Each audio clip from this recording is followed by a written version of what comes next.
Salam sejahtera Malaysia, denyut nadi suara rakyat bergema di channel ini. Terima kasih kerana bersama-sama dalam channel ini untuk mendapatkan berita-berita dan ulasan-ulasan terbaik untuk seluruh rakyat Malaysia. Bagi anda yang pertama kali bersama-sama dalam channel ini, sila tekan butang subscribe, like dan share. Malaysia kita punya, cintai Malaysiaku, kita jaga kita. Sekali lagi, bagi anda yang pertama kali, sila tekan butang subscribe, like dan share. Kita mulakan berita menarik hari ini.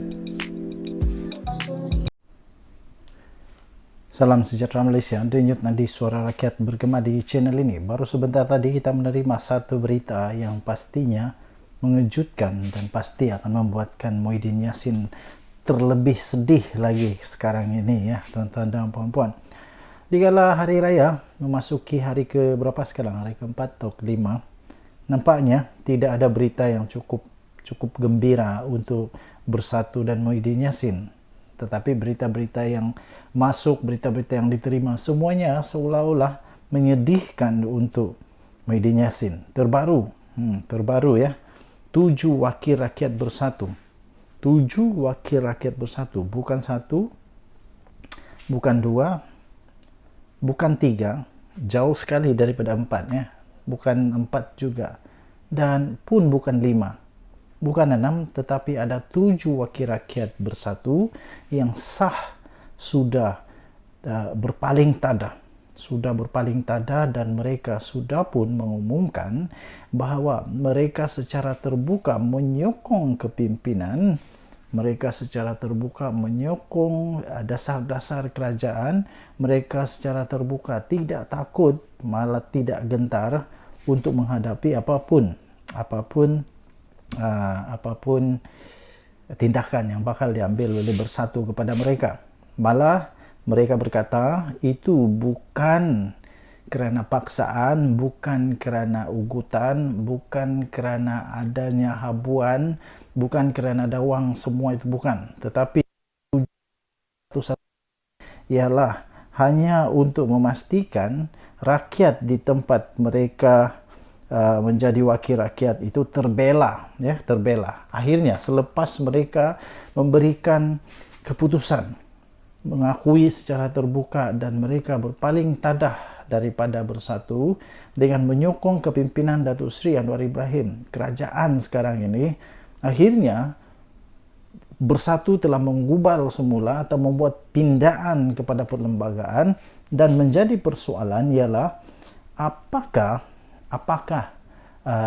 bakal terjadi kepada mereka, apakah yang akan terjadi kepada mereka, pertama. Kedua, adakah mereka ini akan terpaksa untuk kosongkan kerusi, adakah mereka ini terpaksa untuk menjadi wakil rakyat bebas, ataupun mereka secara automatik digugurkan daripada jawatan sebagai YB, sebagai wakil rakyat, sama ada ADUN, Ahli Dewan Undangan Negeri, ataupun di Dewan Rakyat, Ahli Dewan Rakyat. Okey, jadi rupa-rupanya ada beberapa keputusan, ada beberapa komentar, ada beberapa pendapat yang telah diberikan oleh pakar-pakar di dalam undang-undang, pakar dalam politik, pemerhati politik.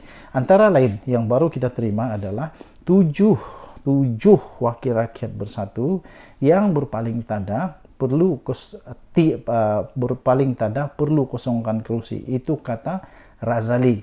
Benarkah mereka perlu untuk kosongkan kerusi? Siapa Razali ini? Ini adalah Ketua Penerangan Bersatu. Jadi ada 2 implikasi yang berlaku. Pertama, kalau mereka kosongkan kerusi, mungkin secara otomatik diorang punya jawatan sebagai MP ataupun sebagai ADUN itu menjadi kosong dan terpaksa dibuat semula pilihan raya. Itu implikasi yang pertama. Kalau implikasi kedua, mungkin perlu untuk mereka menjadi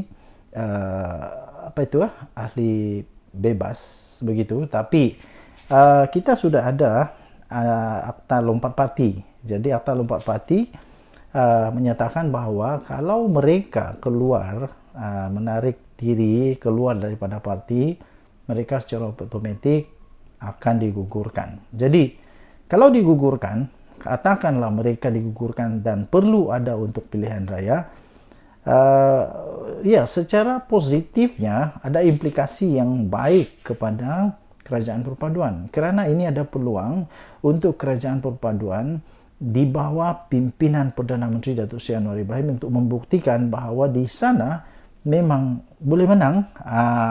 Tidak sama tahu, pilihan raya yang lalu dengan pilihan raya sekarang tidak sama. Mungkin dulu Bersatu boleh menang, tapi sekarang mungkin dah tak boleh menang, kita tak tahu. Jadi keahlian 6 ahli parlimen dan seorang ahli Dewan Undangan Negeri adun Bersatu yang berpaling tada kerana menyokong Perdana Menteri Datuk Seri Anwar Ibrahim sudah pun tergugur secara automatik dan perlu mengusungkan kerusi kawasan masing-masing. Itu yang disebut oleh Ketua Penerangan Bersatu. Ketua Penerangan Bersatu itu memberikan penerangan itu, dia kata tergugur secara otomatik. Beliau adalah Datuk Razali Idris yang berkata mereka tidak perlu sebenarnya untuk menunggu surat pemecatan. Sebaliknya, keahlian mereka tergugur selepas Jabatan Pendaftaran Pertubuhan ROS meluluskan usul pindaan perlembagaan parti itu. Katanya, 6 ahli parlimen dan seorang adun itu tidak perlu untuk menunggu notis pemecatan. Sebaliknya, kelulusan pindaan perlembagaan parti yang dibuat pada Perhimpunan Agung Khas EGM parti itu 2 Mac lalu sudah memadai. Jadi, kalau melihat kepada, mendengar, membaca kepada apa yang dikatakan oleh Ketua Penerangan Bersatu ini, ya memang betul lah ke-6 mereka dan tambah dengan seorang lagi adun Bersatu, 7 orang semuanya secara otomatik tergugur. Tetapi itu kata beliau, kita menantikan apa yang akan terjadi, pengumuman demi pengumuman yang sebenarnya berlaku kepada mereka daripada Speaker Dewan Rakyat, daripada Suruhanjaya Pilihan Raya atau pihak yang berwajib yang lain. Jadi ini pendapat daripada Datuk Razali Idris, ya, Datuk Razali Idris, tetapi belum lagi disahkan oleh Dewan Rakyat. Dan mereka, saya baca artikel-artikel yang lain, saya baca mereka memberikan masa sama ada untuk kembali untuk memberi support kepada Bersatu dan sebagainya, tapi nampaknya sampai sekarang belum ada apa-apa ura-ura lah.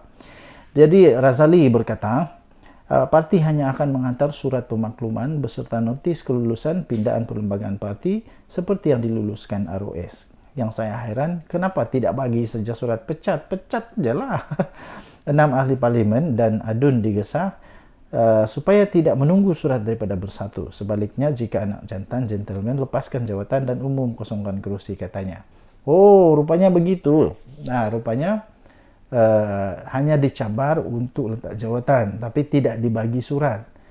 Saya pun tidak pasti kenapa tidak dibagi surat. Kalau betul-betul mereka mau dipecat, mau pecat mereka, saya fikir baguslah untuk berikanlah surat pemecatan.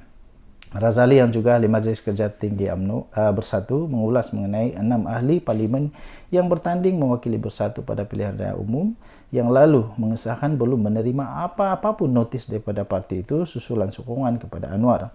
Ahli parlimen daripada Bukit Gantang pula, Datuk Syed Abu Hussein Hafiz Syed Abdul Fasal dilaporkan berkata, pihaknya masih belum menerima apa-apa notis daripada Bersatu selepas ROS meluluskan pindaan perlembagaan.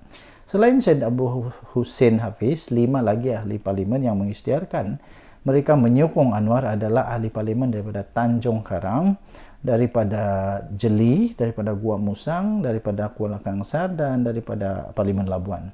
Adun Selat Melaka pula. Adun Selat Kelang, Adun Selat Kelang pula, Datuk Abdul Rashid Ashari pula pada bulan lalu turut juga telah mengumumkan untuk memberi sokongan kepada Menteri Besar Selangor, Datuk Seri Amiruddin Syari. Mengulas lanjut, Ketua Penerangan Bersatu itu, iaitu Razali itu turut berkata, beliau berkata, Ketua Badan Pimpinan Bersatu berkata, mereka wajar umumkan kekosongan kerusi bagi membolehkan pilihan raya kecil PRK diadakan. Jadi katanya, jangan jadikan alasan menunggu notis daripada Bersatu untuk membuat keputusan, katanya. Memanglah saya pikir secara etika, mereka kena tunggu notis daripada Bersatu. Apapun, kita tunggu keputusannya yang paling betul. Denyut Nadi Suara Rakyat bergema di channel ini. Bye-bye. Salam sejahtera Malaysia. Denyut nadi suara rakyat bergema di channel ini. Ada seorang kawan minta saya untuk buat ulasan tentang statement daripada Razi Jidin yang dia perli Rafizi Ramli supaya bersaralah sebab konon-konon ekonomi Malaysia sekarang tak berapa nak bagus. Pertama sekali, saya tidak setuju dengan Razi Jidin kerana apa yang disebut oleh Razi Jidin bagi saya tak semestinya berfakta. Sebab sekarang yang kita lihat faktanya ialah ekonomi Malaysia sekarang memang dalam keadaan yang bagus dalam proses untuk dipulihkan. At least dalam proses dipulihkan, bukanlah tak pulih-pulih. Ini baru masuk tahun kedua Pakatan Harapan menjadi kerajaan di bawah pimpinan Perdana Menteri yang hebat kita sekarang ini, Datuk Seri Anwar Ibrahim, dan Menteri Ekonomi pastinya Rafizi Ramli, yang memang dalam usaha untuk menyelesaikan banyak masalah ekonomi yang ditinggalkan oleh kerajaan-kerajaan yang dulu itulah. Jadi saya nak bagi ulasan pertama. Kalaulah Razi Jidin suruh minta Rafizi untuk bersara, mesti ada orang yang boleh ganti. Boleh tak, soalannya, boleh tak Razi Jidin berikan seorang nama, satu nama atau banyak nama, siapa-siapa lah yang boleh ganti tempat Rafizi? Siapa? Contohlah, katalah contoh Razi Jidin rasa bila dia cakap macam tu, contoh Rafizi tak sesuai, tak pandai lah. Adakah orang yang lebih pandai dari dia di dalam Perikatan Nasional? Adakah? Siapa di dalam Perikatan Nasional? Takkanlah Razi Jidin nak jadi Menteri Ekonomi? Razi Jidin adakah kaki nak jadi Menteri Ekonomi? Sedangkan menurut data yang diperolehi seperti yang dibalas semula oleh Rafizi Ramli, indeks pembelajaran Malaysia sekarang ketinggalan dibandingkan dengan Singapura. Sejak bila dia ketinggalan? Sejak Razi Jidin jadi Menteri Pendidikan. Razi Jidin kan nak dibagi jadi Menteri Ekonomi. Entah silap hari bulan Malaysia jatuh, ketinggalan 20 tahun pula dari segi ekonomi. Jadi siapa yang Razi Jidin mau cuba untuk calonkan? Dia mau calonkan siapa? Hamzah Zainuddin? Atau dia mau calonkan sendiri Muhyiddin Yassin, Perdana Menteri yang disebut-sebut oleh ramai penganalisis politik atau ialah musuh-musuh Perikatan Nasional yang dikatakan bahawa dialah jadi Perdana Menteri paling gagal dalam sejarah. Takkan kita nak tengok Muhyiddin pula? Atau Razi Jidin nak cuba untuk calonkan pula Tok Guru Hadiawang? Tok Guru Hadiawang ada kaki kah jadi Menteri Agama? Menteri Agama pula, Menteri Ekonomi. Tok Guru Hadiawang tahukah tentang ekonomi? Tahukah tentang ekonomi? Bolehkah negara luar mau datang untuk melabur di Malaysia? Kalaulah mereka yang saya sebut tadi tu jadi menteri yang bertindak ataupun menteri yang bertanggungjawab kepada ekonomi Malaysia. Sekurang-kurangnya sekarang setiap kali sebut tentang pelaburan daripada negara luar, sekurang-kurangnya sekarang kita tahu bahawa pelabur-pelabur sekarang ini berminat dengan negara Malaysia untuk melabur. Sampai dah berapa puluh bilion. Dah sampai 100 bilion kah? Tak pasti sangatlah.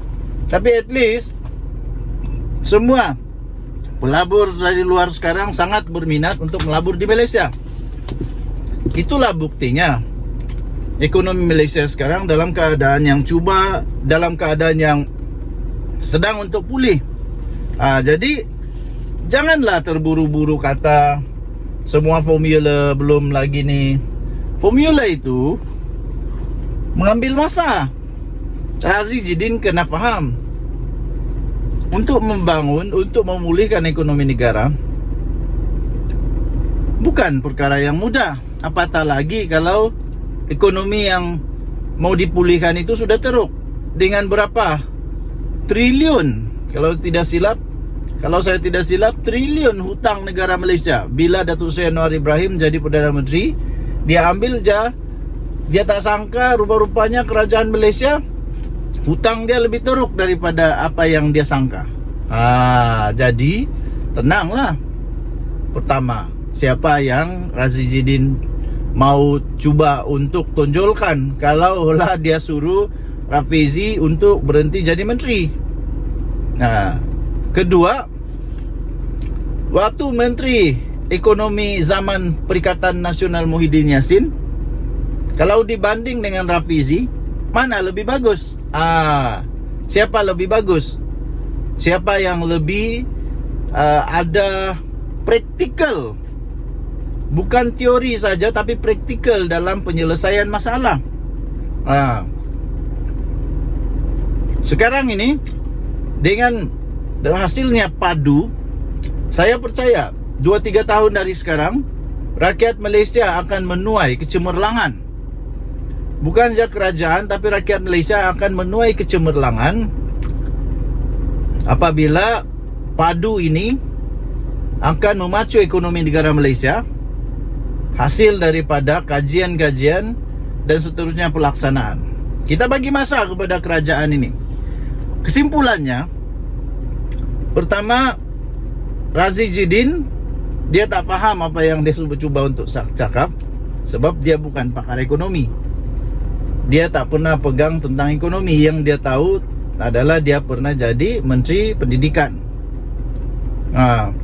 Lepas tu, kesimpulan kedua, saya tidak setujulah kalau Rafizi Ramli ditukar. Kenapa? Kita dah penatlah tukar. Bagi masa untuk orang yang dapat deliver keputusan yang bagus dengan teori, dengan kajian dan pelaksanaan yang bagus ini. Bagi masa 2-3 tahun lagi kita baru tengok semula apa hasilnya. Bukan tup-tap nak tukar lah, nak nilah, bersara lah. Kalau nak bersara, apa kata Razi Jidin bersara? Dia nak tak? Cermin diri dulu. Okey, jadi apapun, kita harap semoga negara Malaysia akan terus aman makmur, terus dapat banyak pelaburan daripada luar negara, daripada dalam negara, dan akhirnya negara Malaysia, rakyat Malaysia sendiri dapat merasai nikmat kebahagiaan kekayaan negara Malaysia. Denyut nadi suara rakyat bergema di channel ini.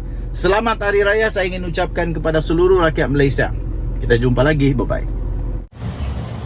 Salam sejahtera Malaysia. Denyut nadi suara rakyat bergema di channel ini. Baru sebentar tadi rakan baik saya berjumpa kepada saya.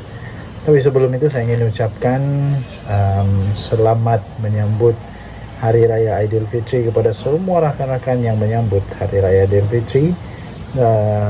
Public holiday hari ini, kemarin dan hari ini.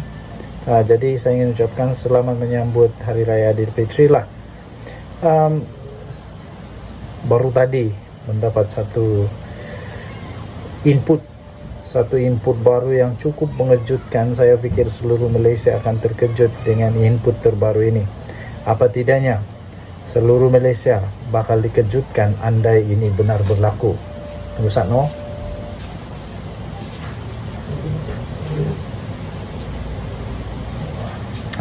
Input terbaru baru kita terima. memang mengejutkan seluruh dunia jika benda ini benar berlaku. Tapi tidak mudah akan berlaku pertama. Kedua, benda ini hampir mustahil boleh berlaku. Input ini mengejutkan seluruh Malaysia, malah akan boleh mengucar-kacirkan politik Malaysia pastinya sekiranya benar berlaku. Input ini memang sungguh mengejutkan. Input yang baru kita dapat adalah input pertanyaan daripada seorang rakan.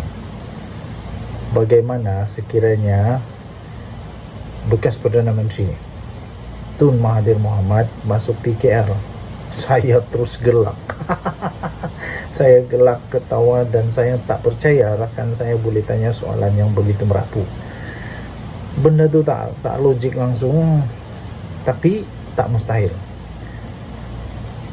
Masihkah Anda ingat betapa tak ngamnya, sungguh tidak bengam, sungguh susah juga lah mau cakap permusuhan, tapi ya mungkin betul juga ada permusuhan di antara Mahathir dan Anwar. Tapi yang saya nampak bukan Anwar yang bermusuh, tapi Mahathir yang memang seolah-olah tak boleh terima Mahathir. Saya pun tidak tahu kenapa, tapi tidak mungkin Mahathir mau masuk PKR, tapi tidak mustahil. Sedangkan begitu sudah teruk mereka boleh bermusuhan berpuluh tahun, lebih 24 tahun lebih 20 tahun mereka bermusuhan, bergaduh, tiba-tiba boleh berkawan dan persyarikatan itu, persahabatan itu telah pun menyebabkan UMNO, Barisan Nasional yang gah berpuluh tahun memerintah negara Malaysia akhirnya tumbang. Jadi tidak mustahil untuk Mahathir masuk PKR, tapi hampir mustahil.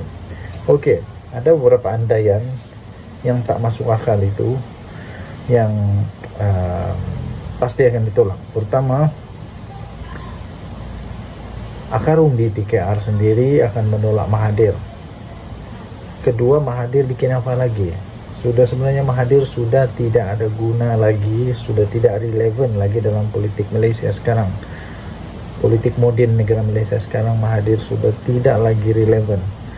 Malah Mahathir sekarang sebenarnya sangat-sangat berpotensi untuk diheret ke mahkamah. Pertama kerana RCI untuk Pulau Batu Putih yang sekarang ini sudah masuk ke peringkat siasatan diraja.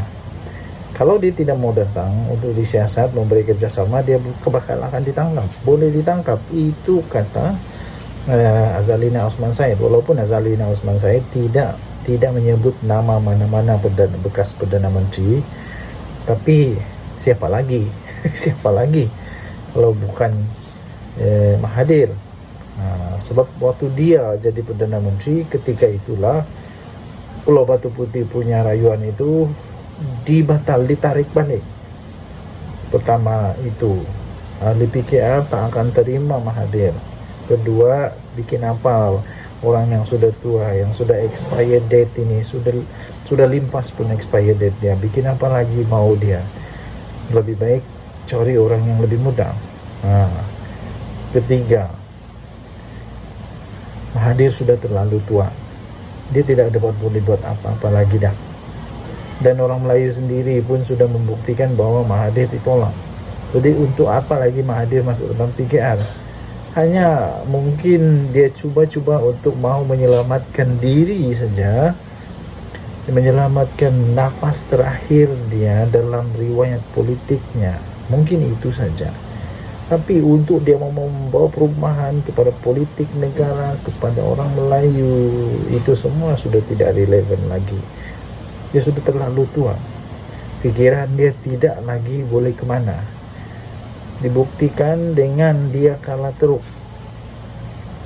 Buat pertama kalinya bekas Perdana Menteri kalah teruk, langsung tidak dapat dia punya deposit pun. Amat memalukan. Malah bukan sahaja dia kalah teruk, parti dia semua calon-calon daripada Pejuang, sama ada calon itu hebat kah tak hebat kah atau sebagainya, tapi semua kalah teruk. termasuk mukris. Kenapa? Ada kemungkinan juga karena ada kelibat yang namanya Tun Mahathir di dalam parti itu yang ditolak bulat-bulat, ditolak mentah-mentah oleh orang Melayu. Jadi karena itu, untuk nak kata dia ada power lagi, dia ada relevansi dia lagi, dia ada ada aura lagi untuk mengikat orang Melayu, sudah tidak ada lagi lah. Jadi saya simpulkan saja, pendek saja, Mahathir boleh memohon untuk masuk PKR kalau dia betul-betul mau. Dia bolehlah tulis surat kah, tulis isi borang kah, isilah 100 kah, 200 borang kah, 1000 borang kah, isilah berapa banyak borang pun, tapi Mahathir tetap tidak akan diterima oleh ahli PKR. Saya pikir begitulah. Kalau dia diterima pun untuk jadi ahli PKR, masuk PKR, tapi dia hanya jadi ahli biasa aja lah. Tak lama lagi mungkin, ya baguslah kalau Mahathir boleh hidup 10 tahun lagi. Tapi ya dia boleh, tapi pasti akan ditolak oleh PKR. Jadi bagi saya, tak payahlah nak fikir Mahathir masuk PKR. Tidak ada pun faedah untuk dia masuk PKR, dan dua-dua pihak lah tidak ada faedah. Mahathir masuk PKR pun tidak ada faedah, PKR dapat Mahathir pun tidak ada faedah. Jadi dua-dua tidak ada faedah. Kesimpulannya, Mahathir tak payahlah masuk mana-mana ahli parti lagi lah. Lebih baik Mahathir tumpukanlah kepada amal ibadah dia terakhir nih, dan nak sampai kena panggil oleh Tuhan ini, baguslah buatlah amal ibadah, supaya ada bekalan untuk di hari yang akan datang. Denyut nadi suara rakyat bergema di channel ini. Jangan lupa tekan butang subscribe, like dan share. Bye bye.